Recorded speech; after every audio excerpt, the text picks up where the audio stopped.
प्रिय दर्शकों, तुला राशि के जातकों, थंबनेल तो आपने पढ़ ही लिया होगा, जहां मैंने लिखा है कि दीपावली से पहले आपके जीवन में कुछ बड़ा होने जा रहा है।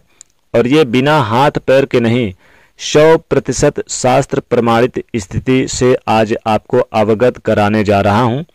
दोस्तों, पैसा आ रहा है किंतु जा कहाँ रहा है ये समझ नहीं लग रहा। ये देवगुरु बृहस्पति ज्ञान के कारक ग्रह अब आपके धन कोण को संचित भी करेंगे, हष्ट पुष्ट भी करेंगे और वृद्धि भी करेगा, क्योंकि ये अब दीपावली से पहले बड़ा परिवर्तन कर रहे हैं तुला राशि के जातकों। और आपके जीवन में देवगुरु बृहस्पति बड़ा चमत्कार करने जा रहे हैं। फाइनेंशियल दृष्टिकोण में किसी भी प्रकार के बड़े बड़े डिसीजन लेने का यदि आप विचार कर रहे हैं तो 18 अक्टूबर के पश्चात से बेस्ट समय आपके लिए कोई नहीं हो सकता, क्योंकि इस 18 अक्टूबर से देवगुरु बृहस्पति अपनी उच्चस्थ राशि में प्रवेश करेंगे, यानी कि आपके 10वें भाव व्यापार कर्म क्षेत्र के भाव में प्रवेश करेंगे और 100 गुना ज्यादा शक्तिशाली हो जाएंगे।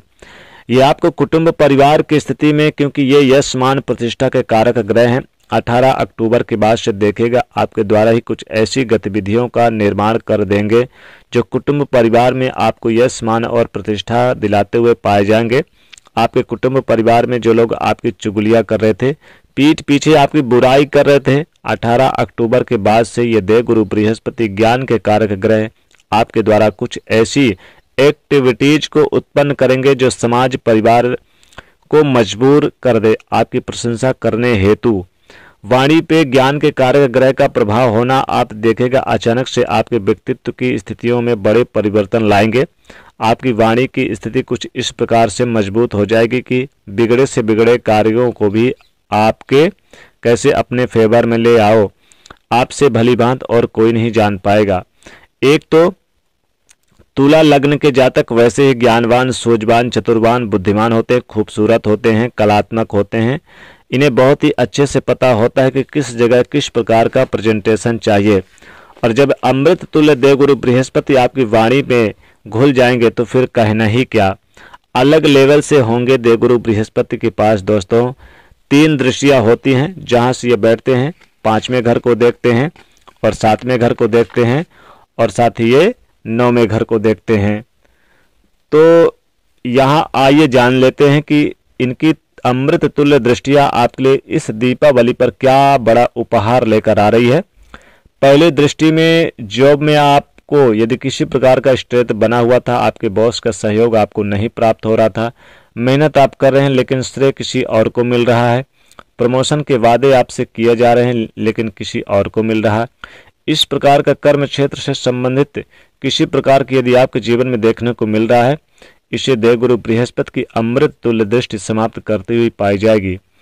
आप देखेंगे अचानक से बॉस आपके सपोर्ट में आकर खड़े हो गए, प्रमोशन ड्यू था ये आपके फेवर में आकर खड़ा हो गया, नई नौकरी आप सर्च कर रहे थे उसका आपको बड़ा अच्छा योग बनकर आ गया, साथ में स्वास्थ्य रूपी योग में यदि कोई समस्या देखने को मिल रही थी तो उसे समाप्त कर देंगे। कोई कर्ज लोन की स्थिति बनी हुई है, नहीं समझ में लग रहा था कि कैसे इसको से बाहर निकले, देवगुरु बृहस्पति की स्थिति इस समस्या से बाहर निकालने की स्थिति का योग एक सुंदर स्वरूप में आपके लिए निर्मित कर देने जा रहे हैं। इसी के साथ के अंदर कोई कोर्ट कचहरी का मुकदमा स्ट्रगल का सामना आपको करना पड़ रहा है, इसमें देवगुरु बृहस्पति की अमृत तुल्य दृष्टि आपको इन समस्याओं से भी बाहर निकालने का वादा लेते हुए पाए जाएंगे। इनकी अगली दृष्टि यानी 7वीं दृष्टि से सबसे पहला बड़ा फायदा दीपावली से पहले आपको देने जा रहे हैं। आपके जीवन में जो मानसिक तनाव, टेंशन, डिप्रेशन, कार्यों में रुकावट चल रही है ये समाप्त होगी। बनते बनते कार्यों में जो आपको लग रहा है कि ये यानी कि कार्य होने ही नहीं वाला है, फिर उसमें कुछ न कुछ रुकावटें आकर खड़ी हो जाती थी, उसे आपके फेवर में लाएंगे।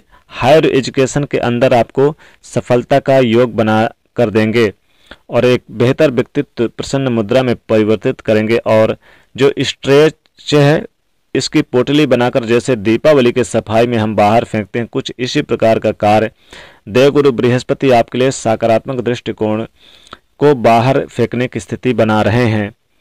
अगर वर्तमान में नौकरी नहीं है नई जॉब की स्थिति का योग बनकर आएगा, प्रमोशन की स्थिति का योग बनकर आएगा। बेहद सुंदर स्वरूप में आपको एक स्टेप ऊपर ही चढ़ाकर जाएंगे देवगुरु बृहस्पति। व्यापार कर रहे हैं, व्यापार में आपके लिए बेहद सुंदर योग बनाकर देंगे।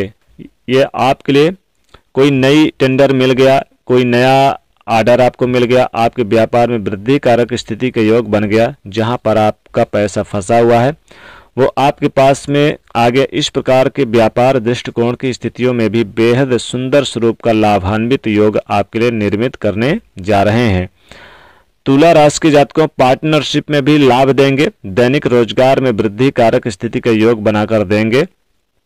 आप देखेगा अपने पार्टनर के साथ में आपके रिलेशन पिछले समय में किसी प्रकार का गिला शिकवा था वो भी दूर करते हुए बड़े सुंदर योग बनाते हुए पाए जाएंगे। अब प्रश्न उठता है कि क्या सभी तुला राशि वाले जातकों के लिए देवगुरु बृहस्पति का समान फल रहेगा? तो शास्त्र कहता है कि ऐसा संभव नहीं है। जिस ग्रह का आप फलादेश सुन रहे हैं उस ग्रह का प्लेसमेंट आपकी कुंडली में कैसा बना हुआ है यह बहुत इंपॉर्टेंट होता है। इसी अवस्था को आपको कुंडली में क्या करना है ताकि आप इसे साइंस की तरह देख लें, अंधविश्वास की तरह नहीं। ये डीप कैलकुलेशन आपको कोई नहीं बताता और उसी कारण से आज ज्योतिष को अंधविश्वास की संज्ञा में लिया जा रहा है, जबकि एक बहुत ही डीप सब्जेक्ट है ये और ये साइंस की तरह काम करता है। डे बाय डे व्यक्ति के जीवन को प्रदर्शित कर सकती है ये गणना। अगर हम सही से समझें, आपके पास अपनी कुंडली बनी हुई है, इसे खोल लीजिए और जो मैं स्थिति बता रहा हूं इसे अच्छे से चेक कर लीजिए। आपकी कुंडली से देवगुरु बृहस्पति 6वें 8वें 12वें में नहीं होना चाहिए। देवगुरु बृहस्पति को केंद्रापति दोष भी लग जाता है जिससे आपको शुभ फल नहीं दे पाते। इसीलिए इनका आपकी कुंडली में शुभ स्थान में बैठना बहुत जरूरी होता है। इनकी जो नवम दृष्टि है वो तुला राशि के जातकों आपके 6ठे भाव पे जाएगी। तो कैरियर व्यापार में जबरदस्त लाभ हो सकता है, शत्रु कम होंगे और रुके हुए तमाम पेंडिंग काम भी आपके बनते हुए नजर आएंगे। कलात्मक चीजों में आपको लाभ होगा। अगर आप फिल्मी दुनिया, सोशल वर्किंग, नेटवर्क या फिर आप कला से संबंधित कोई काम करते हैं, कंप्यूटराइज का या फिर वाहन संबंधी कोई, जैसे कि आपका वाहन का शोरूम वगैरह है, वाहन से संबंधित चीजों में आपको यानी बड़ा लाभ होगा। आपको सुख सुविधा, वाहन का सुख मिलेगा, कई प्रकार के सुख सुविधा अर्जित करते हुए नजर आएंगे। तो इसमें आपको देवगुरु बृहस्पति के मंत्रों का जाप करना है तुला राशि को। अगर आपको यहाँ पर कोई सुझाव दे, सलाह दे कि आप पुखराज पहने, तो पुखराज की जगह आप इनके मंत्रों को जाप करें। बल्कि गुरुवार व्रत आप जरूर किताब जो आती है वो पढ़ें गुरुवार के दिन, और हल्दी का दान करें, केले का दान करें, चने की दाल का दान करें, ये आपके लिए श्रेष्ठ कर रहेगा। तो दोस्तों वीडियो को लाइक करिएगा, शेयर जरूर करिएगा, चैनल को सब्सक्राइब करिएगा। जय माता लक्ष्मी।